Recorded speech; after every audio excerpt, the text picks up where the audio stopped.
Hey, it's Larry. Thanks for listening. Happy New Year. Real quick, before we get into this episode, I had such an amazing, eye-opening, life-changing experience at the World Parkinson Congress in Kyoto that I want others to have that opportunity too. So Becca Miller and I and 24 of our PD community friends have launched a year-long WPC travel grant fundraiser. We're each doing a 2-week Facebook fundraiser. Mine's underway right now because my birthday's January 9th. All the money raised will be used to help offset travel costs so more people with young onset Parkinson's can attend the next WPC in Barcelona in 2022. You can search out details on the When Life Gives You Parkinson's Facebook page or donate directly to the WPC website. Go to wpc2022.org/YOPD fund. If you or your business would like to supply matching funds, hey, good on ya. Email me at parkinsonspod@curiouscast.ca. And now, on with the show. Hi, I'm Larry Gifford. I have Parkinson's disease, and the novelty is wearing off. This is When Life Gives You Parkinson's. Joining me on this podcast journey is reporter and contributor Niki Reitmayer. Hello, Larry. Here we go. Season 2. Wow. It's happening. It's finally here. Yeah. My role with this podcast, just like season 1, is to be curious, to ask the stupid or taboo questions. Never. To try to make sure that those of us who don't have or don't live with someone who has Parkinson's understands what people with Parkinson's are going through. Yeah. It's hard to know what to say and how to react. So hopefully together we can demystify Parkinson's. I think we can do this, Niki. Excellent. So we're going to start season 2 the same way that we began season 1, by asking you about your Parkinson's. Okay. So, Larry, take me back to when you were diagnosed. Well, I was diagnosed 2 years ago officially on August 18th, 2017. So what kind of symptoms then have you been experiencing? Well, it's been an interesting year since you've last asked me that question. Yeah. Fatigue is a huge issue for me. This is fairly new. About 2 o'clock every day, I just hit a wall. I fight to keep my eyes open, and it's just if I can just take like a 15-minute nap, I'm good for the rest of the day. But I've never had to stop down in the middle of the day to do nothing. I'm like a go guy. Right. And the fatigue is just debilitating. It could be a Saturday and Sunday. It could be a Monday or a Tuesday. It doesn't matter the day of the week. At 2 o'clock, I'm done. And not all the coffee in the world can push you through that. No, it's so weird. It's like you're being drugged. You just can't keep your eyes open. Drowsy, yeah. When my levodopa wears off before my first dose of the day at 6 a.m., which can make it difficult to do things that I've done my whole life, especially if I'm coming off of a big day of exercise. I had physiotherapy last night and circuit training. It just killed me. I was so sore. I was sore all night. Woke up this morning just in pain. Took my shower. I went to, I've been putting on underwear for most of my adult life. I can say so, without much trouble at all. It took me 2 minutes to put on my underwear. Put it on backwards, and then I had trouble taking it off, and it snagged on my foot, and I almost fell over, and I put it on again, and I put it on backwards again. I'm just so frustrated, and then I sat down on the bed to steady myself, and literally had to look at each hole and where my leg goes, where my foot goes, and couldn't quite lift my leg up to get into the hole properly. And because Parkinson's, it took me 2 minutes to put on my underwear. That is crazy. That doesn't sound like a lot of fun. No. That does not sound like fun at all. Well, and it's kind of embarrassing, It's like you can't put on your underwear. Anymore. Ridiculous, but it is what it is. Yeah. I've been experiencing neuropathy in my feet, and this is like this stinging, burning sensation. It's pretty debilitating, and it was in full effect last spring on a trip to New York City. So I'm waiting on the 8:35 flight to New York City to go to the Michael J. Fox Foundation. I am a little concerned because my neuropathy in my feet, I have my feet tingling and achy, and I'm not sure what a long flight's going to do to that. But, I'm here early. I've got my walking poles, and we'll make the most of it. We'll figure it out. I do have an aisle seat, so I can get up and down the aisles, and they hurt whether I'm walking or sitting anyway, so I might as well be up in the air. All right, so we're going to do this. Now, flying can be difficult for anybody, but dealing with Parkinson's and flying, that sounds like a whole other kettle of fish. Well, yeah, so I used to always get the window seat, and now I always get the aisle seat. So, A, because you don't know when you're going to have to go to the bathroom, and it happens quick. And I like to walk the aisle during the flight and do some stretches near the bathroom, so I can put my hands against the wall and just sort of stretch out and stretch my legs. Now, to be fair, Larry, I get the aisle seat for exactly the same reasons, so don't worry, you're not alone. Gotta pee all the time, and I want to stretch. In April, for about 6 weeks, I was dealing with severe shoulder pain. I can't lift my arm above 90 degrees without it really hurting. I was up most of the night in pain. So my physical therapist at NeuroFit BC, we met her last year, Naomi Casiro. She was kind enough to take a look at it. What's wrong with me? Are you talking about your shoulder specifically? Well, I think you've got some alignment challenges in your shoulder that are causing some pain when you're going into certain movement ranges. And I think that you're getting a little bit of impingement in that shoulder joint. Is that Parkinson's related? I think some of the postural and muscle rigidity contributes to that shoulder alignment. I wouldn't say it's 100% Parkinson's, but I think it's a contributing factor. Anyone can get, shoulder issues from posture and, sitting at a computer all day and things like that. But your, predisposition to have that happen is a little bit higher with the rigidity and stuff that happens with Parkinson's. And so how are we treating this? So we're treating it in a multifaceted manner. We're kind of adjusting how your muscles are moving your shoulder joint throughout your day and throughout the exercises we're giving you. We're loosening up some of the muscular tightness that's in there and adjusting the joint into a better position. We're getting you to do homework to make sure that your posture and alignment are conducive to an open shoulder joint where you're not getting that pinching. And you mentioned long needles. So we're going to send you for something called IMS, which is intramuscular stimulation. I'm very excited. I did warn you that it can be a little bit uncomfortable, but what it does is it gets really into some of the deep muscles in there. Again, it doesn't fix the Parkinson's rigidity that underlies it, but we can get some of the muscles that get tight over top of that, and we can get them in a really quick, deep fashion. So it is uncomfortable, but very short-lived and can have a really good effect for some people. She sounds really great. Yeah, no, terrific. Now, at this point, I'm laying face down, shirt off, a pinprick here and a pinprick there, and one sticks. We find a muscle that needs the releasing, and when you insert a needle into a muscle that is tight, it grabs a hold of that needle, and it feels like the needles have barbs, and so as you try to yank them out, they stay. So she has to yank a little tighter. I am not a fan of needles in pain, and this just reinforced that. Yeah. This was quite a ride. Whew. As we talk about things that have changed, I now get a lot of hot flashes, anxiety, mostly in crowds. I've been losing weight without really trying, which is really new for me because I've tried all my life and I've never had success. And now it's just happening. I'm more masked in my facial expressions. And my wife, Rebecca, has noticed my personality is changing. What do you think has changed about my personality? I think you're quicker on the trigger with your temper. I am not. And that has never left. The diffusing with humor and self-deprecation. Never gets old either, does it? Well, there have been times where it's gotten old, yes. You feel like you're softening and masking and having smaller reactions to things. And what I feel like is that you're having bigger reactions to things. We talked before about how you're jumpier than you used to be. And you've never had much of a temper, or you've had a really long fuse on your temper. Now you have a shorter fuse.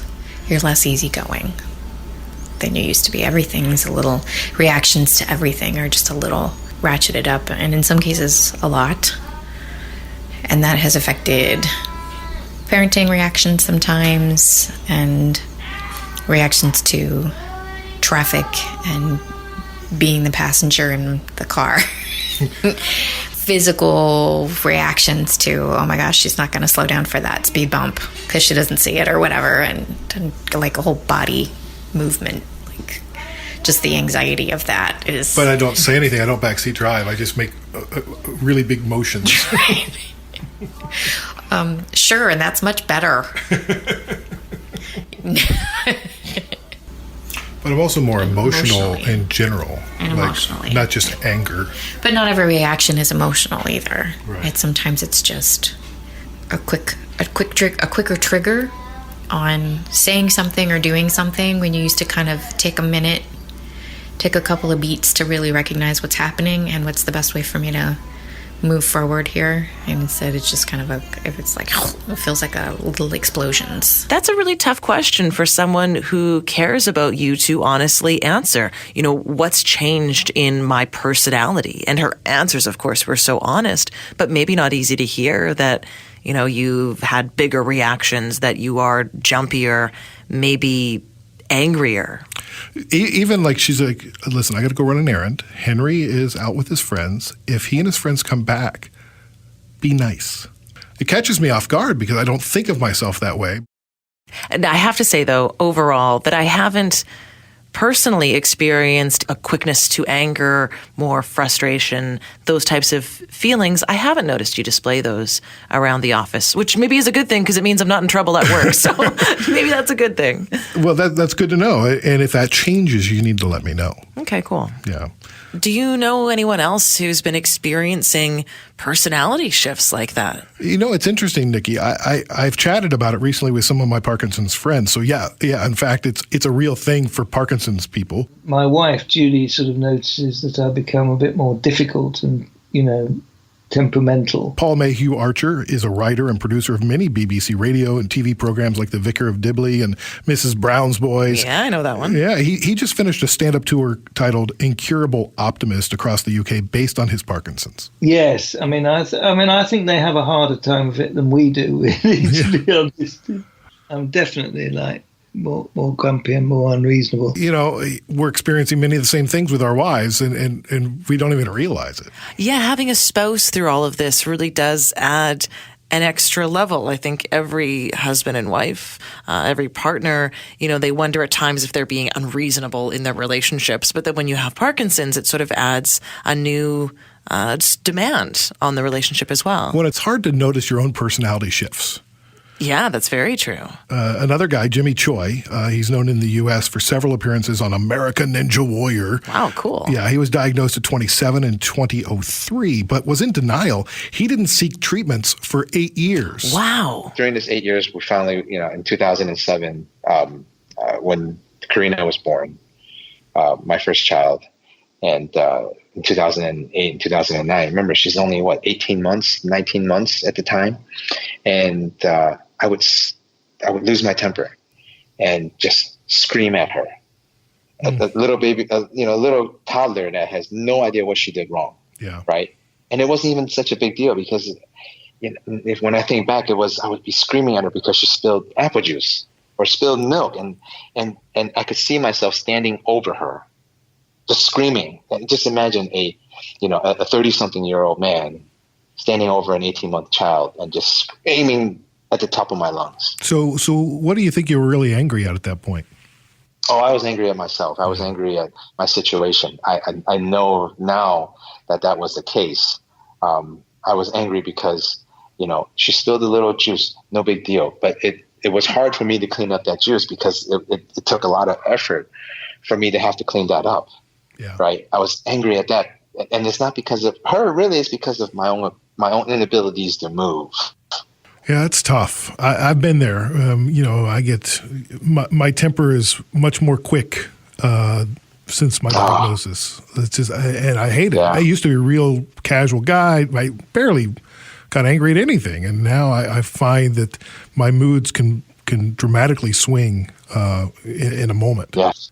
The hardest part is listening now to my wife sometimes when she tells a story, because she'll talk about things like she watched me go from the person who's always smiling, who never gets mad, to a person that hardly ever smiles at all. Essentially, what I was hearing is that I was becoming a person who she did not marry. She married somebody and she got somebody else. Yeah. That's one of the hardest things for me to listen to.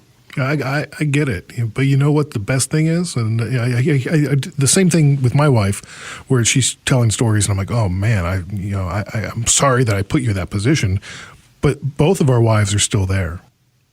Yes, they're still supporting us and loving us and making the most of the life that we can make. So, from that perspective, I think we're both pretty lucky guys. I think so. That's a really sad story that he had this young child and he was just still finding himself so upset and so stressed out and so angry. Well, and remember, that was at a time when he wasn't taking medication. He wasn't seeking doctor's assistance. He was in denial of the disease, and being off on your pills can lead to personality shifts. Yeah, I guess that's true. And it is interesting that you and Jimmy and Paul can relate to trying to navigate through increased anger and trying to navigate through being a husband or being a father. Well, it's nice to know that I'm not alone. Like, this isn't a Larry issue. Right. Which it feels like it could be. It's a Parkinson's issue. That's an interesting thing to think about and an interesting thing to consider. It makes you feel a bit more normal, I imagine. Well, nothing about this makes me feel normal, but at least I feel like I have company. So is Rebecca talking to other people about this as well? Yeah. Rebecca got some perspective on it from Cheryl Hague, and she is the wife of Tim Hague. And Tim has Parkinson's, and he won season 1 of Amazing Race Canada. Incredible. When he would be overwhelmed with something, it would be emotional. There would be an emotional outburst. And if we had known that was Parkinson's, then we could have worked better. Now we work at creating an environment that isn't as overwhelming. So then less outbursts or emotional reactions to situations, because we have learned that that's what Parkinson's does. Then can I ask, what personality changes have you noticed in Tim?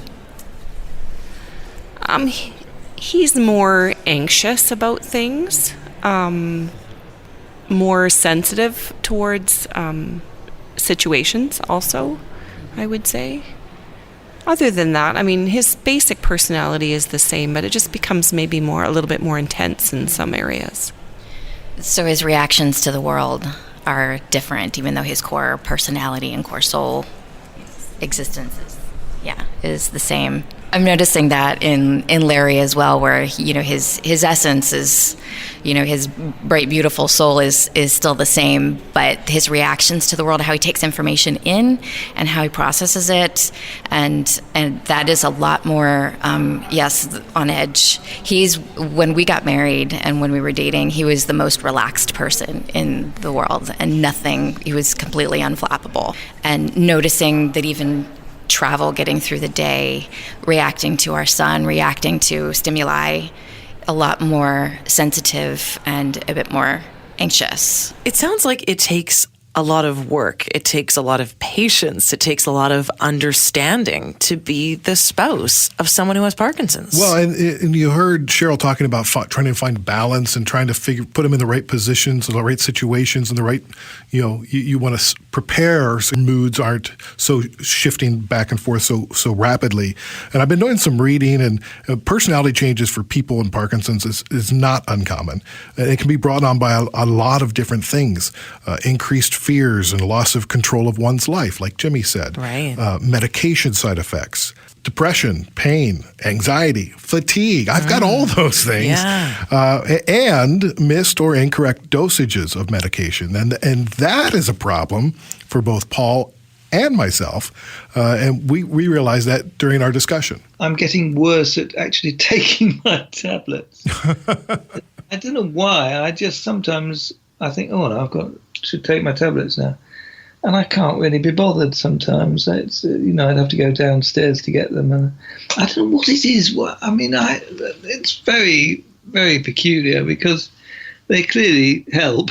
Clearly, yeah, no, but I've been forgetting mine. I'm about taking them, so I don't quite understand what it is. It's a psychological thing. Yeah, well, it's something about how you kind of don't want to be slave to the pill, but you are. You are, yes, exactly. And you might as well admit it. And why not? I feel better. I like that term, slave to the pill. I don't know that I like it, but it must feel that way though sometimes. It does. It's hard to resist because you know how much good it does. Yeah. And without it, I'm worthless. So, we're slave to the pill, or we could go, hey, we're slave to the pill. Well, why do you think that you're forgetting? Well, I've got alarms on my phone and on my calendar at work. And so, there's really no excuse. It pops up, I see it, and then I just ignore it. I don't know why. It's in my pocket. I just need to pull them out. Because you're a human, Larry. That's why. If you're 15 minutes off, it can have an impact. Well, yeah. What does happen when you forget to take it? So, for example, the last time this happened, I recorded a little personal journal. I managed to get to work, and I have my pill box with me for my midday pills, and it's empty. So here it is. It's 8:20 in the morning. My next dosage is at 11, and then at 4, and I have meetings until 5 o'clock today. So this is going to be a test. So Rebecca picked me up at the office. My gait was really challenged. I was shuffling along, even with my walking poles. I was feeling uncertain, unsure. It's kind of this weird numbness throughout my body. It's you could tell everything was slow. And that's just with missing one dose, being late for the second dose. So I took my morning dose at 6, and I didn't take another dose till 5. So that's a long time, but it's certainly noticeable. God love levodopa. I know you said that you feel things are slower, but do you also get anxiety because you know that you're missing dosages? It's hard to pinpoint where the anxiety comes from, but I am a much more anxious person. When I show up to work without my pills, it is a wave of anxiety because you fear what the day could bring. Right. So how has your experiences in the past year impacted how you approach living with Parkinson's disease? Well, I would say last year I was still a deer in the headlights. Right. And that's a true phase for people who are diagnosed. It's I don't know what's going on. You're wide-eyed, and I was still playing that game. Why do you take so many pills and that drug and I don't? Or why am I taking so much medication and you're not? Or why do you have that symptom? Am I going to get that symptom? Should I have that symptom? Yeah. And so you get through that stage eventually. And after doing radio and TV interviews and the podcast and joining boards and the Michael J. Fox Patient Council and then going to the WPC, I've certainly immersed myself into the Parkinson's community. I know it's still early days for me. This is still my honeymoon phase, but I'm realistic. I'm optimistic. I'm less hopeless. I consider myself now an advocate. I'm finding areas of Parkinson's that are most interesting to me, which includes, informing and educating, authentic storytelling. I'm really passionate about empowering people with Parkinson's. So raising money for cutting edge research, for finding ways to stop this disease, to halt it, to trap it, to reverse it. Well, does that mean a cure? No. And I guess that's changed for me too. I don't speak of a Parkinson's cure much anymore. The more I've learned, I've talked to scientists and researchers and just sort of taking in all the data. In order for them to cure Parkinson's, they need to cure everybody's individual Parkinson's. So that's 10 million cures. So that's not really realistic. What is more realistic is small victories. What if we could eliminate the side effects of the levodopa and eliminate dyskinesia altogether? That would be a victory because it improves people's lifestyle and they don't have to get the DBS surgery. What if we could figure out a way to halt the disease, just stop it at its tracks? So wherever it is in your progression, it just stops. That would be great. If you could reverse it, that would be awesome. if you could find a biomarker where you could take a blood test or an eye test, or they could swab your ears or whatever, and they could figure out, oh, you are most likely to develop Parkinson's down the road, and then they could begin sort of treatments early on to help prevent it from its onset. That would be a victory. But as long as we keep talking about a cure as the ultimate goal, any of those things, which in and of themselves would be huge victories, don't get the headlines because the headline is still no cure. Right, of course. But it sounds like you're more focused on winning battles as opposed to winning the war. I think that's most important right now. So how's your son Henry doing with the evolution of your Parkinson's, especially over the past year? That's a good question. I think I know the answers, but I find it's always best to go to the source. Can I ask a question? What? So think about last year at this time. Yeah. Do you remember, can you think back about how Daddy was with his Parkinson's and maybe how that's changed over the year? Oh, yeah. What's different? You're more shaky. I'm more shaky? Mm-hmm. What else? And you're taking medicine. Take more medicine? Yeah. Yeah, what else? I love you. I love you too. Do you think have a quicker temper? No. No? Okay. You ever notice that I don't get too angry too fast? Oh, yes, you do. Oh, yes, I do. Do I sometimes? I don't mean to. Do your friends scared of me? Yeah. Are they? Yeah. What do they say? I hate your father. What? They don't like me? Don't get me started on that. I won't get you started on that. Anything else? No. Okay. How's my walking? Terrible. That's funny. He's always honest, isn't he? Every time we hear from terrible, Henry. Dad. Your walk is terrible. My friends think you suck and your walk is terrible. I mean, Yeah. And we know Rebecca has noticed your personality change, but, you know, in all seriousness, how is she doing? You know, it's a good question. I think I'm doing better. It's still a bit of a roller coaster. I take it day by day, week by week, sometimes hour by hour. But overall, I feel better. Why? I'm out of the deer in headlights phase, able to see things more clearly and allowing myself to experience things more authentically, I guess, and feel what I'm feeling.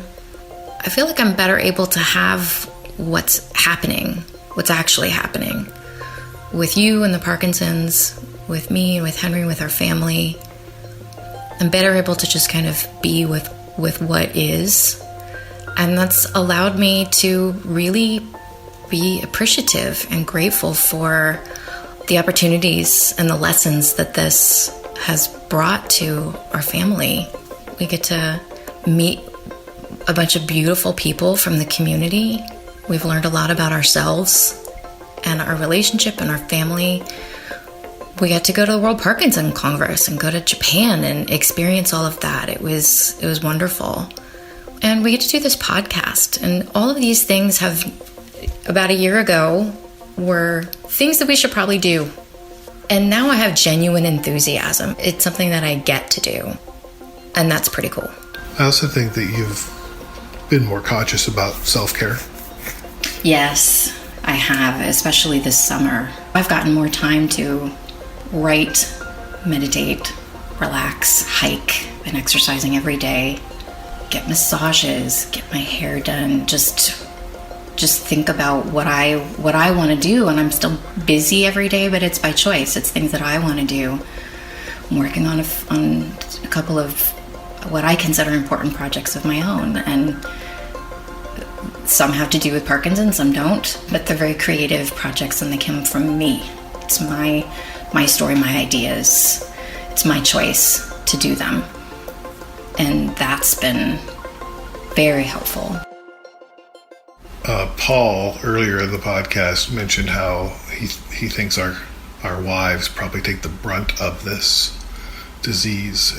having to deal with it. And we were just talking about it just a few minutes ago, how frustrating it can be, like that my body shuts down at 2:00 every day. We got to plan around that. We talked about that. I said, you know what, I'm not going to pretend that that's not really frustrating.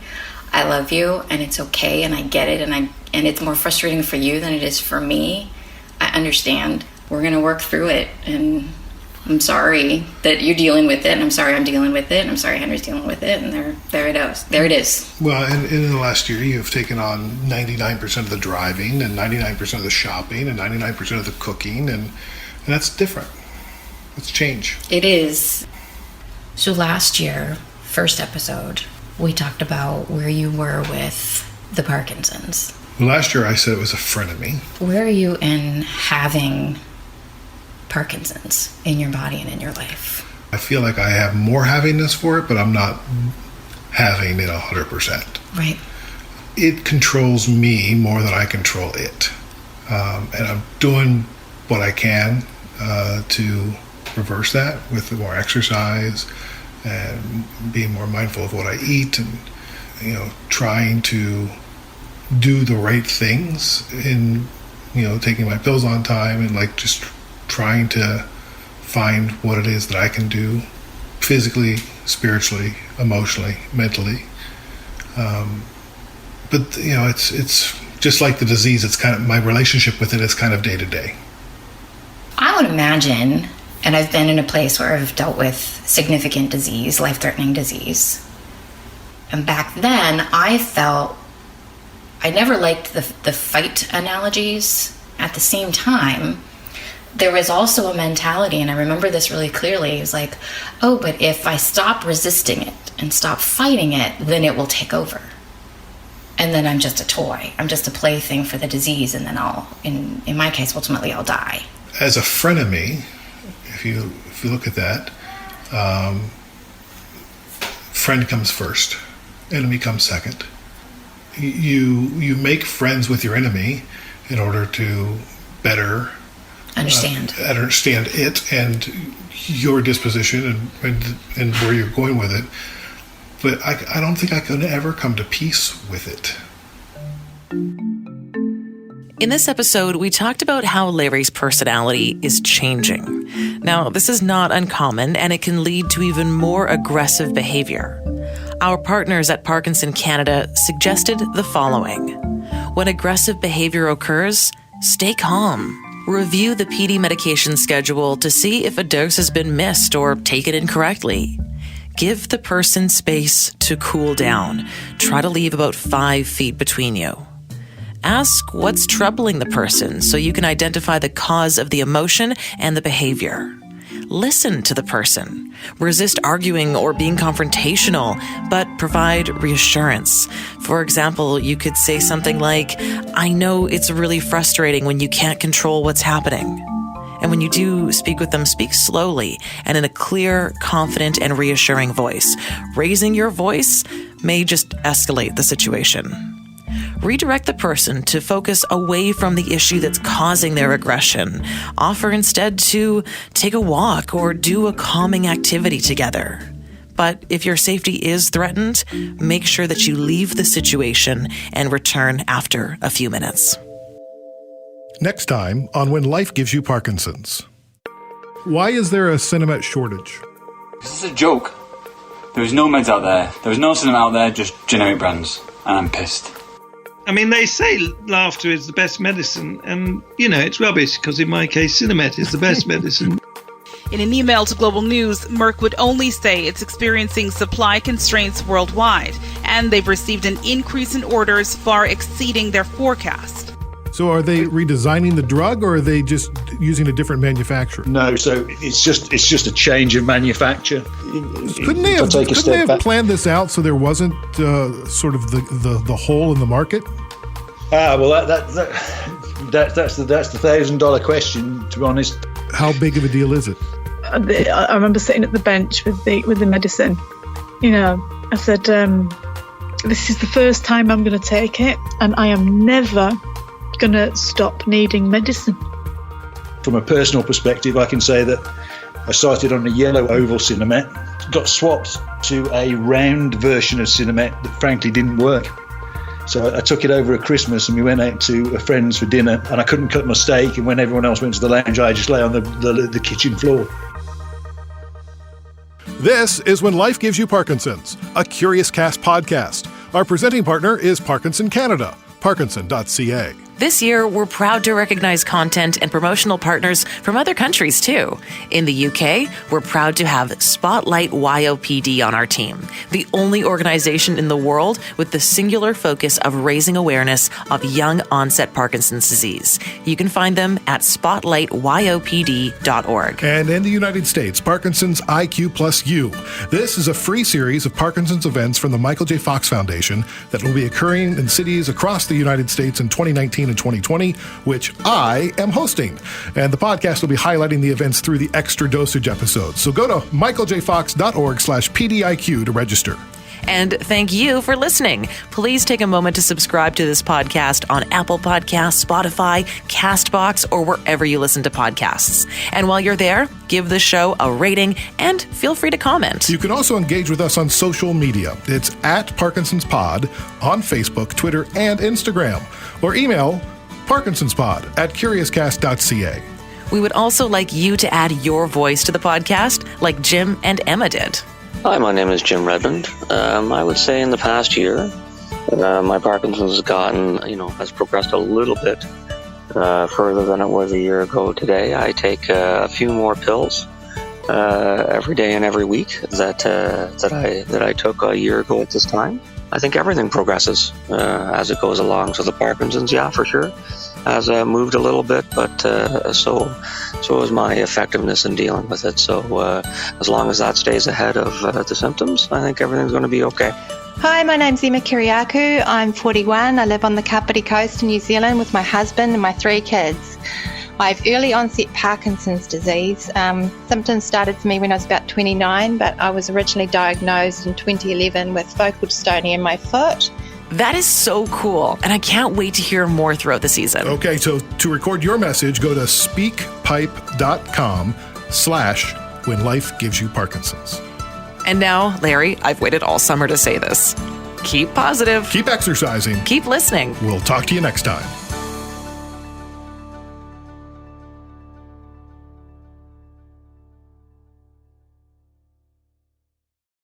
Canada may be known for its landscapes and friendly people, but beneath the surface lies a darker side of crime, history, and the paranormal. Since 2017, the award-winning Dark Poutine podcast has explored the shadowy corners of the Great White North and beyond, delivering chilling tales from a uniquely Canadian perspective. Hosted by Mike Brown and Matthew Stockton with over 300 episodes and fresh releases every Monday, Dark Poutine is your weekly ticket to the creepier side of Canada. Listen to Dark Poutine on Apple, Spotify, Amazon Music, or wherever you get your podcasts.